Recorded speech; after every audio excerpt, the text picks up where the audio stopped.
Rada rubbish behavior. There was one I heard last night. I couldn't believe my ears. And that's what I'm saying. I'm saying a willing spirit. Your spouse is not important. Is not your spouse is not willing. No, I'm saying a willing.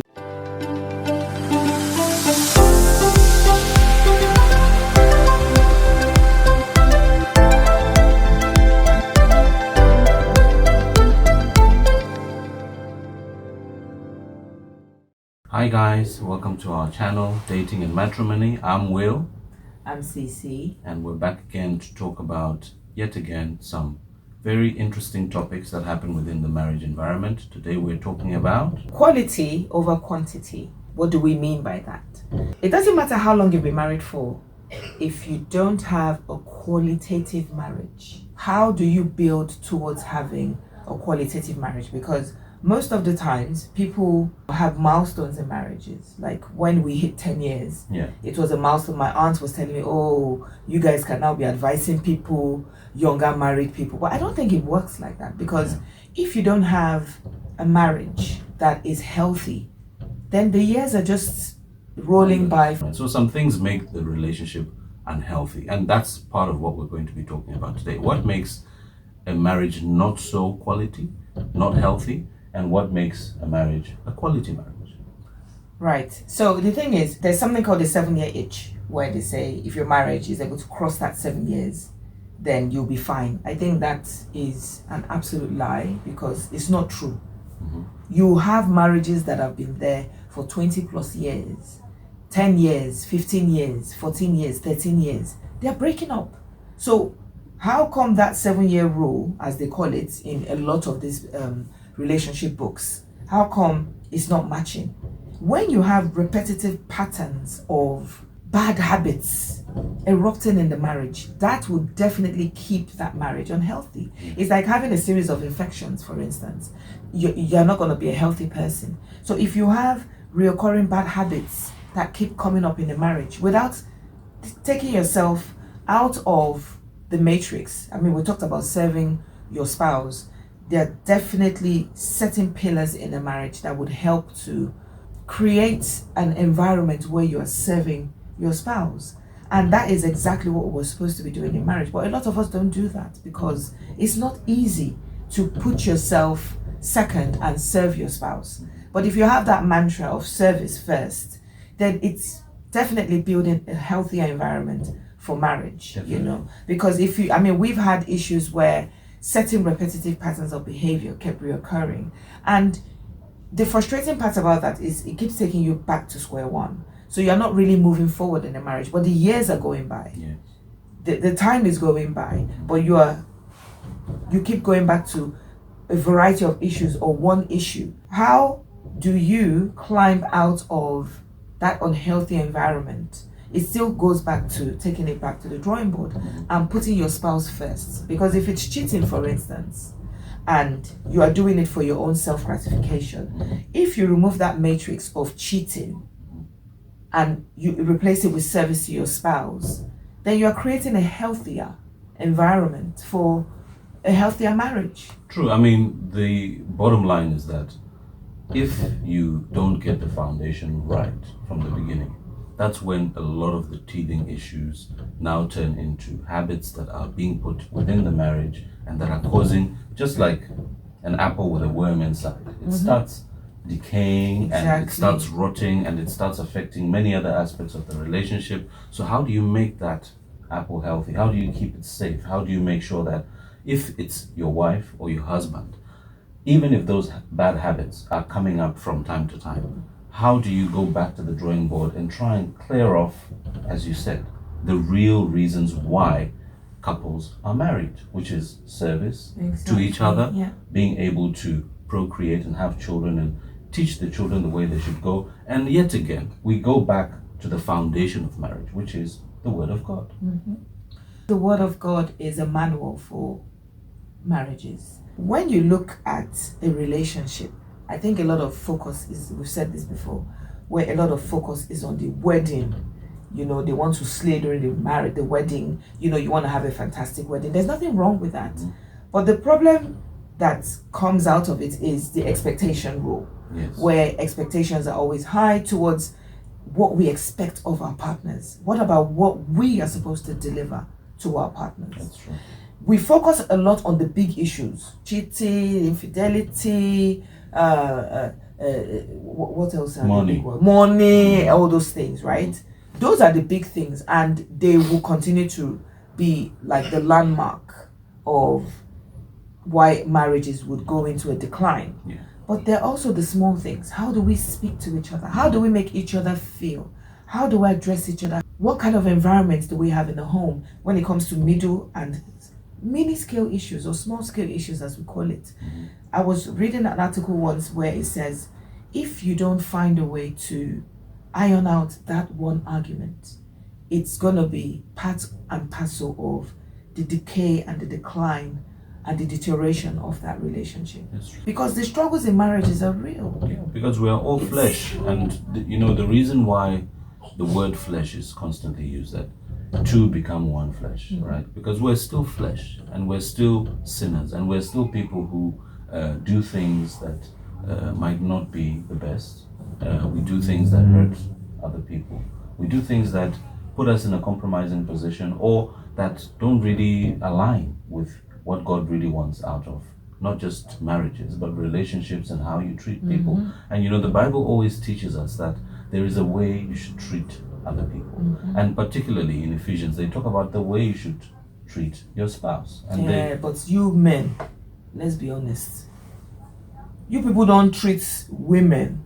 I'm speaking for the women now, or I'm speaking from my own perspective, because there are even some women that are dealing with their husbands in terms of infidelity and all these issues, right? But what I'm saying is, if you looked at your spouse as your flesh, don't you think it would eradicate a lot of issues? That again is the word of God, where if you put your spouse first, or if you really see your spouse as your flesh, there's no way, it's even in the Bible, where a man will not willfully do things to hurt his own flesh, to hurt his own body. So if you see your spouse as your flesh, then you are mindful of how you hurt your flesh, of how you conduct yourself, of the things you do, the decisions you make, the choices you make. So that's mainly one of the issues where most of us are actually quite selfish. But I don't think a lot of people see their spouses as their flesh. True. And I think quite a lot of people spend time selecting Bible verses that will work for them and ignoring the ones that probably put them in a compromising position. For example, men are supposed to lead the home. They're supposed to be the priests of the home. They're supposed to be the ones that are infiltrating and putting out the word to their spouses, to their children. But a lot of men neglect that duty, because taking that duty means that you are responsible for whatever quality your marriage and your home. But what about people who are even acting in the priestly role or taking that priestly role, but there's no core relationship between what they're saying and what they're preaching with how they are displaying and conducting their lives? We've seen even men of God who are doing all sorts of things. No shade to anybody. You've seen women of God that are doing. Do you understand? Yes. So it's like, it makes it very frustrating, and it can actually lead to discouraging some people. True. Because when people see you in a position of responsibility of that magnitude, and you still take that mantle of priesthood and throw it, to me, in the mud by not acting by what you stand for, what you speak for, So I think rather than look at another person's window or another person's door, another person's conduct, these stories are there. You hear about marriages breaking up.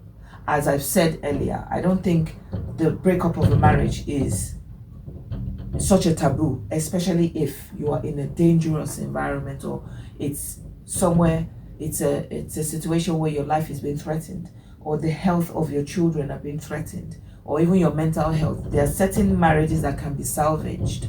There are certain relationships that can grow, even if they're in a state of stagnancy. We have had major issues in our marriage over the years, where we, even this, talking about it is like therapy, because you want to understand, you develop a certain level of curiosity to understand how would it work better, How can I be better? How can I serve my spouse better? Yes. You know, I don't know if we're there yet. Are we there yet? We're working towards it. We're not there yet. We're not a finished product, and we keep seeking, we keep trying to find ways, we keep trying to explore, because at the root we love each other, and at the root we want to honor God in all of our choices and decisions. But we want to be able to overcome our flesh. We want to be able to overcome all those bad choices and all those bad decisions. If you really put the word of God in your heart and in your soul and in everything that you do, you will start to see that if you let go and you let God, and you're able to just be an example of a husband and be an example of a wife that will please God, then things will start falling into place within the home. So simple things like sarcasm. You know, I used to be very sarcastic in my comments, talk about things, and then those things would end up triggering you, and then we'd have... And those are like the smaller Yes, those are the smaller that things can naturally build up. Definitely. Yeah. Because communication is at the heart of the quality of the marriage. Because imagine if the household is built on shouting and screaming, chances are there's going to be animosity, there's going to be fights, there's going to be triggers. But if a house has the words laced with spices, and they are really soft words turning away any sort of wrath or anything that is negative, you are trying to, listen to your spouse with love, listen to your spouse with the envisioning to understand them, not to talk I think over them. that's the gold standard. That's where a lot of people want to be, but it's always not easy. Yes, it's not easy. Right. So the thing is, when you remove God as the first chord, I don't even feel they say the third chord. No. For me, God should be the first chord of your marriage. When you remove God, then that's when you can go into all sorts of rubbish. Rather rubbish behavior. There was one I heard last night. I couldn't believe my ears. I don't know if the person was lying, but it's just, you hear all sorts of discouraging rubbish that if you are not careful, your eyes and your ears are the windows to your soul. You will go and hear what will shake the core of your foundation.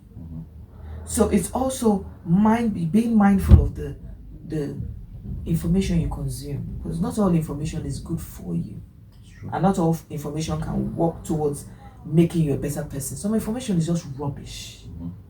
And removing God as the center, as the first chord of your marriage, you will start compromising on the child of God that you are supposed to be. You will start taking shortcuts, and shortcuts have been proven to lead you into problem, especially in the game of life. Or in our world today. It's not about shortcuts in computer. No. When you start taking shortcuts, okay, I'm supposed to do it like this, but let me do it like this. There's always a problem somewhere. I read yesterday about a comedian's marriage failing after 20 years. And it makes you wonder that is a milestone. It's not easy to be with somebody for 20 years. And in that 20 years, people on the outside would look inwards and admire the fact that the boat hasn't capsized within that time. You now even become like a mentor to some other people who are experiencing issues in marriage. And it's still broke or is deteriorating, because I don't know if it's broken. What I feel is people get tired. Especially when there are repetitive patterns of behavior that keeps coming up. Somebody will get tired one day. No matter how much you feel you love your spouse, if the person keeps hurting you. Because as much as you want to be there for your spouse and you want to do the right thing by the Bible, as you were saying earlier, we're flesh. And sometimes people get confused. People get exasperated.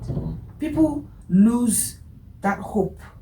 Because once you lose hope, I think you've crossed into a place of where you are now despondent, where there's no hope. Even when you look at those war-torn countries, if you look into the eyes of the people sometimes, the casualties of the war, and you see that sense of hopelessness, I think mentally it puts you in a space and in a place where you feel there's no way out. Definitely. And I think if we look at that three-stranded cord, that's where God comes into it. Because, like you said, in the absence of God, you can get exasperated to a point where you feel like you are defeated, you feel like it's not working, you feel like there's no hope. But when you're holding on to the rope of God, and you're holding on and leaning upon the understanding of the word, and just, they said, I can do all things through Christ who strengthens me. So the strength you're looking for when you're in those tough times, because even in the marriage vows it says, for better, for worse, for richer, for poorer. So nobody said the worst will not be there, nobody said that the poorer will not be there. But in those times you need to lean on God. In those times, in your own space and as a couple, you need to go back and pray. You need to be able to, find those What if mechanisms. somebody is experiencing a situation where you are now willing to grow and lean on Christ, and your spouse is not willing? Yeah, I think a willing spirit is important. And that's what I'm saying. I'm saying a willing spirit. Your spouse is not important. It's not your spouse is not willing. No, I'm saying a willing What spirit. What do you now do? I told you about a story yesterday about a doctor who was married to, his wife was a Christian. He didn't believe in God. She kept on praying for him to come to the church. He didn't want for close to 7 years. He wasn't listening. He was doing his own thing. He was fighting her when she went to church. He would be cursing her, telling her, why are you going to this place? These people are lying to you. They're taking your money, etc., etc. Until the countenance of the wife, the behavior, the prayers, ended up supporting him, encouraging him. And a willing spirit is, that this person, yes, they have bad traits, but probably they are missing something in their life. And sometimes God puts you in that person's life for a reason, so that you can be the light at the end of that dark tunnel that they are probably walking under. For example, an atheist who doesn't believe in God needs God. So who is the closest person that can bring God into their life? It is their wife. Yes. And it's hard work, because people will tell you Scientology, they'll tell you science theories, Darwin's theory about creation. You have to be able to stand by the word. If we just go back to 1 Peter 3 verse 1, it says, likewise, you wives, be in subjection to your own husbands, that if any obey not the word, they also may be won without the word by the conduct of their wives. So what this Bible verse is just saying is that either side, it can be a wife who might not be a believer or is behaving in a way that might not be pleasing to God, but in your countenance as the spouse, in your behavior, in the way you conduct yourself, in the way you speak, in the way you do your things, you should be able to please God first. And in pleasing God, your spouse will start seeing that this is really what Christianity is all about, and they will start changing their behavior because of how you have behaved.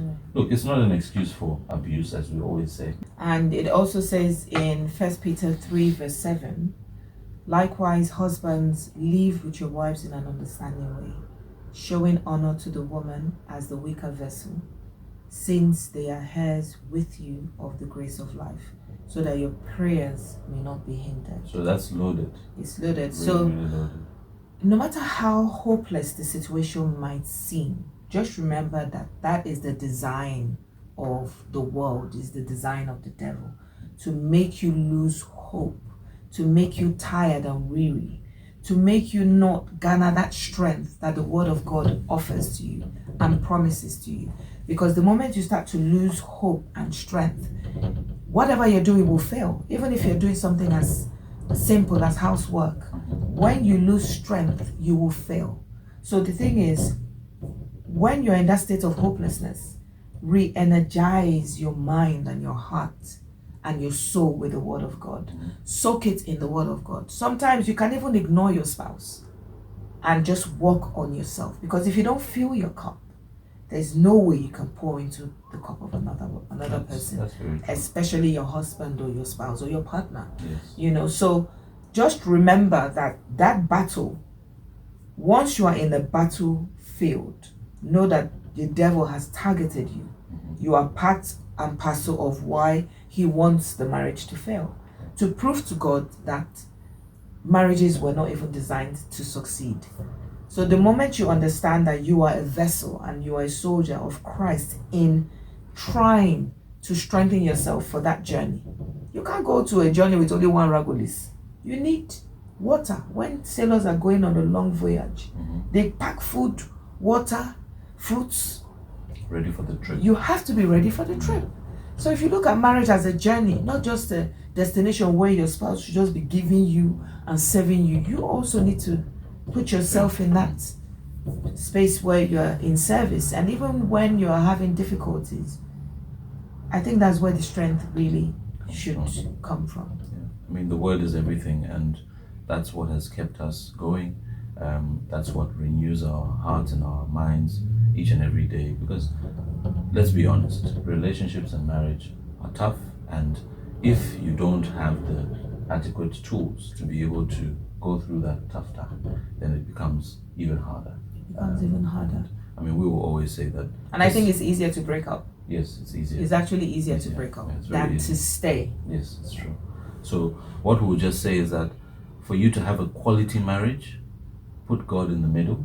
Make sure that, as you go through your fleshly challenges, you always lean back to the Word of God, so that now becomes the renewal and the refreshing of the energy that you need to be able to persevere and become true ambassadors of Christ in your marriage. Because really, we're here to please God. I think that's the major thing. We're not here to please the world, we're here to please God. And if we please God, then you know that if you are even getting persecuted for things that you believe in and things that are of God, then you know you've done your part. Exactly. 1 year of marriage with God far surpasses 50 plus years of marriage without God.